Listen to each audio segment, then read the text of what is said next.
Mais qui est ce Edon Jegrova, surnommé le Messi du Kosovo? Peu connu en France, il fait parler de lui ces derniers temps sur les réseaux sociaux en raison du mercato. J'ai donc décidé de me pencher sur son cas pour vous présenter au mieux ce joueur.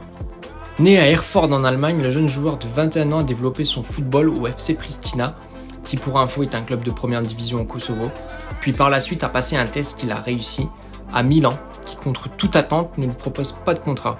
Il reste néanmoins dans les petits papiers du PSG, Arsenal et même du FC Barcelone qui eux aussi également ne donneront pas de suite.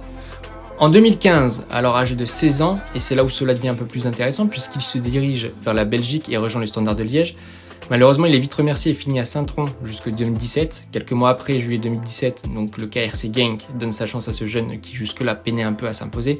Il signe donc son premier contrat professionnel. Quelques mois après, toujours début septembre 2017, il fait sa première entrée en jeu face à la Gantoise où il peut jouer une dizaine de minutes. Sa première saison est correcte pour un jeune qui débute dans le monde professionnel. Il inscrit son premier but lors de la 18e journée de la Jupiler League. Il finit la saison avec seulement un but et 2 passes D, mais ça reste correct pour un jeune qui débute comme lui. D'autant plus qu'en mars 2018, première sélection avec l'équipe du Kosovo, il marque dès son premier match face à Madagascar. Et puis, bis repetita, il marquera une seconde fois face à l'Albanie en mai. Quelques mois plus tard, au mercato hivernal 2018, il est prêté au FC Bâle pour une durée d'une saison et demie. Il termine cette saison sans être décisif et en disputant 8 rencontres. C'est cette dernière saison où il progresse puisqu'il inscrit 2 buts et 4 passes décisives en 19 rencontres.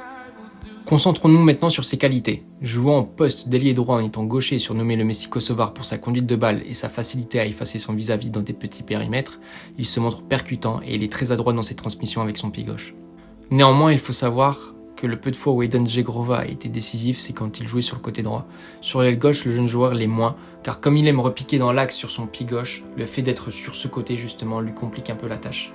Mais comme tout diamant brut, il présente tous les défauts qu'un jeune de son talent peut avoir. Un peu personnel des fois, son insouciance lui joue un peu des tours également, l'entraînant à prendre la mauvaise décision, donc c'est une énergie qui devrait mettre davantage au profit lors des phases défensives et jeux sans ballon. Cependant, beaucoup de clubs sont sur ses côtes. Donc, 2 clubs anglais seraient aux aguets, Chelsea et Wolverhampton, mais il paraît que l'OM et le LOSC seraient également sur le coup.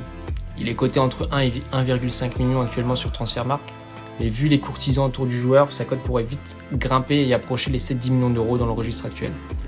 En plus de ça, l'avantage serait côté Ligue 1. Son agent Mark Van Slaar s'est d'ailleurs exprimé à ce sujet.